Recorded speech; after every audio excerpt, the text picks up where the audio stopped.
Imagine a world where religion turns into a weapon, where kings gamble with nations like pieces on a chessboard, and where entire cities vanish, not in days, but in decades of endless war. This is the 30 Years' War, a conflict so brutal that Europe would never be the same again. Before we dive deep, make sure to like, subscribe, and share so more people can discover these hidden chapters of history. And in the comments, write where you're watching from. I'd love to see our global history family.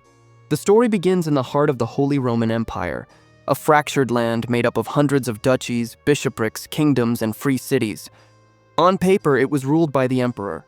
In reality, everyone was fighting for themselves. And then came the question that would ignite everything. Who controls faith, the people, or the crown? Protestants and Catholics had already clashed for decades after Martin Luther challenged the authority of Rome. But a fragile peace known as the Peace of Augsburg tried to stop the chaos. It said, the ruler decides the religion of his land. It worked for a while, but under the surface, hatred was boiling. Different princes feared losing power.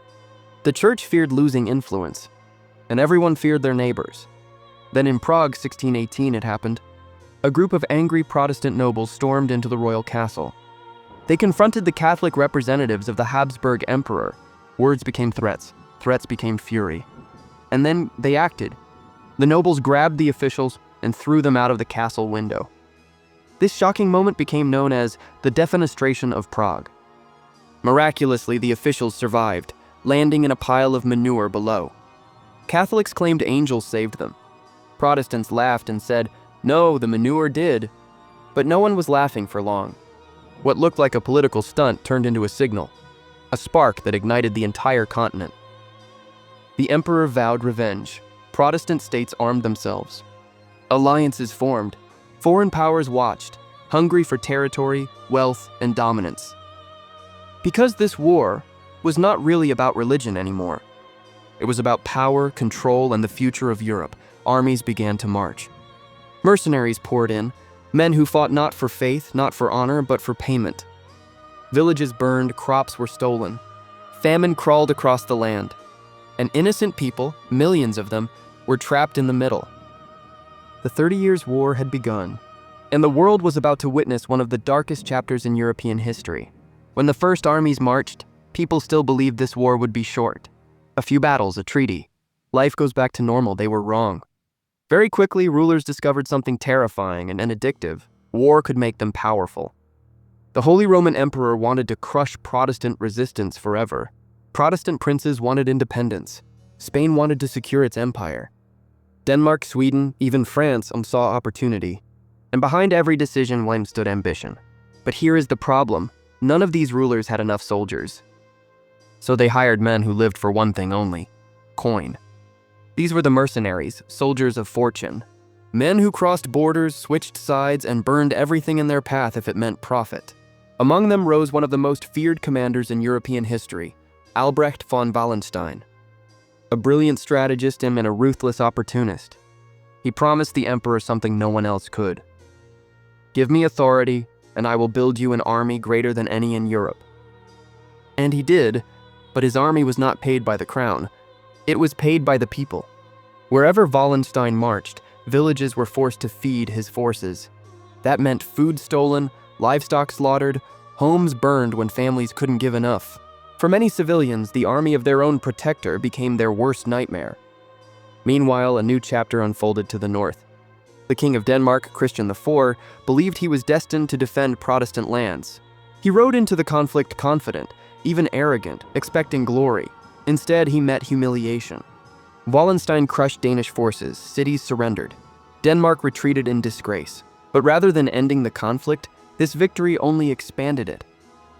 Because another king was watching, a man whose name would echo through history, Gustavus Adolphus, the Lion of the North. The King of Sweden was everything Denmark was not: disciplined, visionary, and deeply strategic.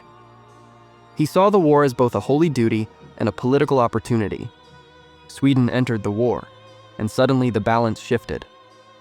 Gustavus reorganized his troops, introduced powerful field artillery, and moved his armies like storms across the battlefield. For the first time in years, terrified civilians saw something they had forgotten: Catholic armies retreating. But do not mistake this for a heroic fairy tale. Sweden's armies still lived off the land. Villages still suffered. Famine still spread.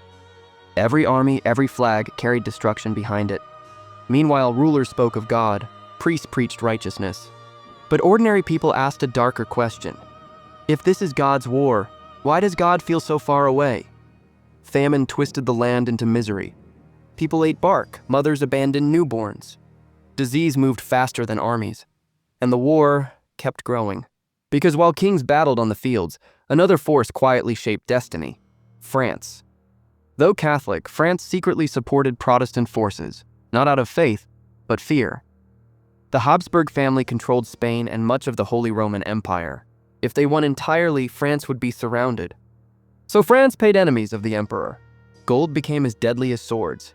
The 30 Years' War had transformed into something monstrous, a political chess game disguised as religion. A conflict where nobody was innocent, and everyone was bleeding. And the worst, it was still ahead. By the early 1630s, one name filled Europe with hope and fear: Gustavus Adolphus of Sweden. To Protestant states, he was a savior.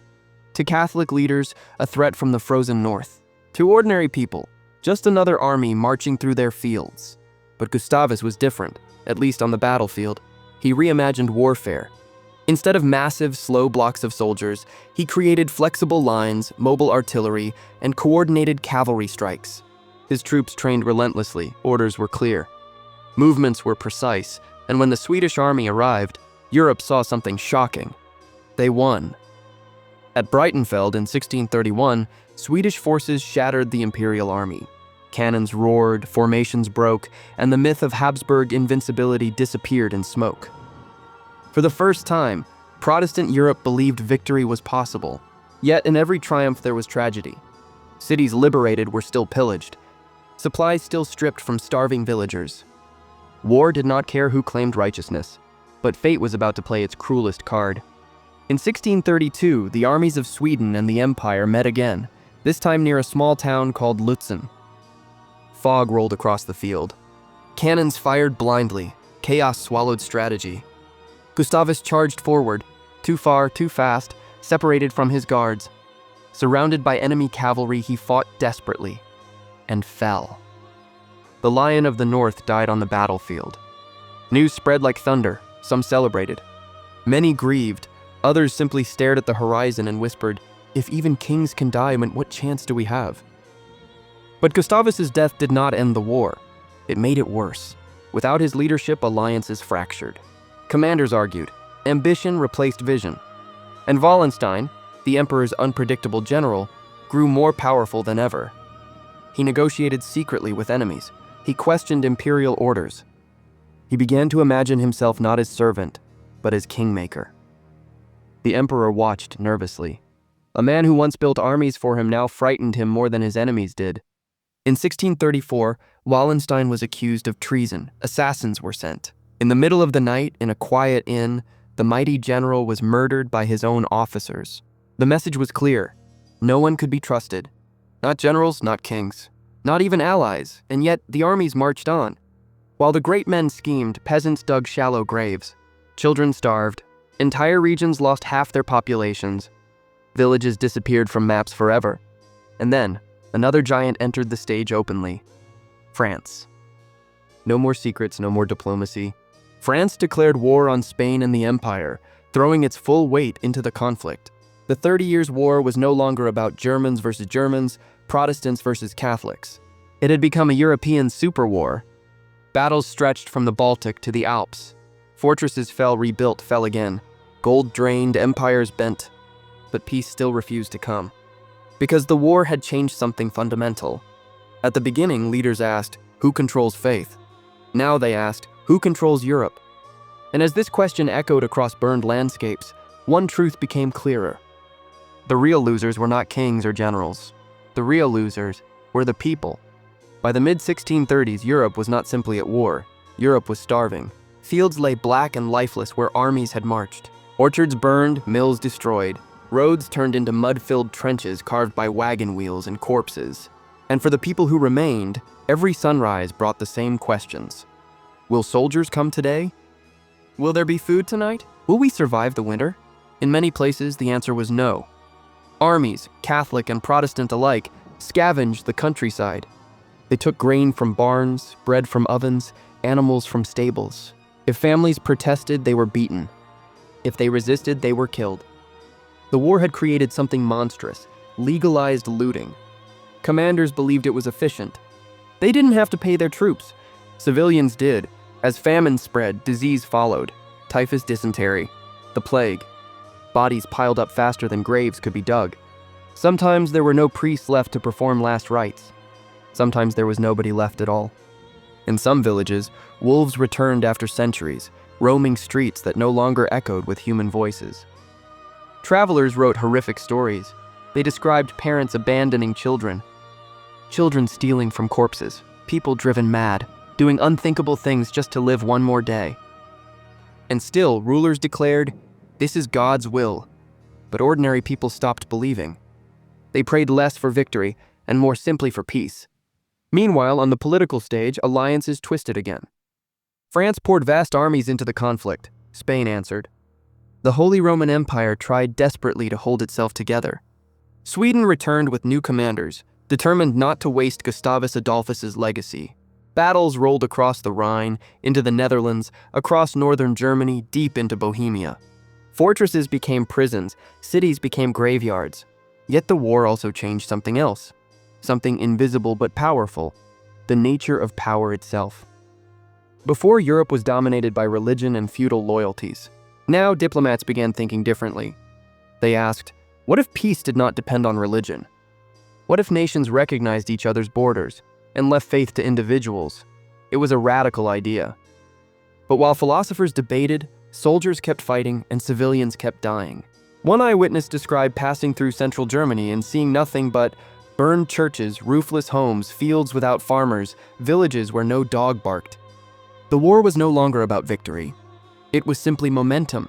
Violence feeding violence, armies marching only because they had nowhere else to go. By the early 1640s, exhaustion settled across the continent like fog. Kings were broke, generals were tired, populations were shattered. Even the most fanatical leaders began whispering, how much longer can this continue? Behind closed doors, negotiations slowly began. Letters traveled between capitals, envoys carried sealed promises. Ideas took shape for something Europe had rarely seen, a true diplomatic peace conference. But peace would not come easily. Every nation demanded something, every kingdom wanted land, every negotiator carried pride like a sword. And while they argued, people still starved, children still cried, armies still moved. The 30 Years' War was staggering toward its end, but like a wounded beast, it was still dangerous. The final act was approaching, and it would reshape Europe forever. By the early 1640s, Europe was exhausted, bleeding, weakened, and desperate. Everyone wanted peace, but no one wanted to lose, and that made peace harder than war. Two cities in Westphalia, Münster and Osnabrück, became the center of negotiations. Diplomats from across Europe arrived with endless papers, maps, secret letters, and impossible demands. They argued over borders, they argued over religion, they argued over who was to blame. Meetings dragged on for months, then years. Meanwhile, soldiers still marched. Because until a treaty existed, commanders continued to fight, not knowing who would own land, who would be paid, or who would be punished. This was perhaps the cruelest irony of all. People kept dying while leaders talked about ending death. Yet slowly and painfully, our progress began. Sweden wanted security and territory in the north. France wanted Habsburg power broken. German princes wanted independence from the emperor. The Pope wanted Catholic influence preserved. Everyone wanted something, so diplomats invented compromises. First, they recognized something revolutionary. No single ruler would decide Europe's religion. Protestants and Catholics would be legally protected. The idea that rulers could control every soul in their lands began to fade. Next, power shifted.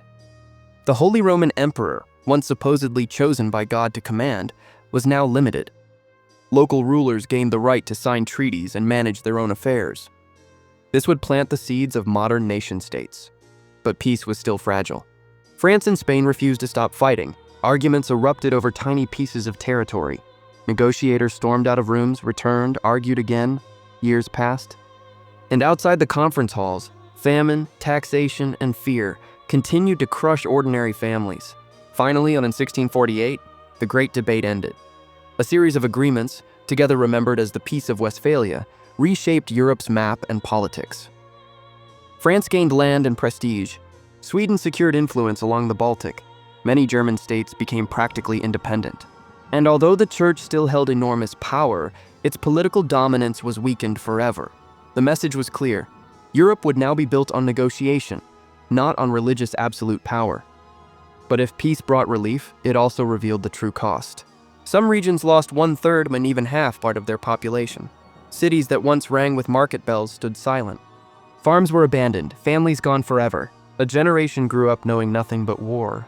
Even after the treaties were signed, soldiers wandered without purpose, turning to banditry. Governments struggled to rebuild. Survivors struggled to trust again. The 30 Years' War did not simply end.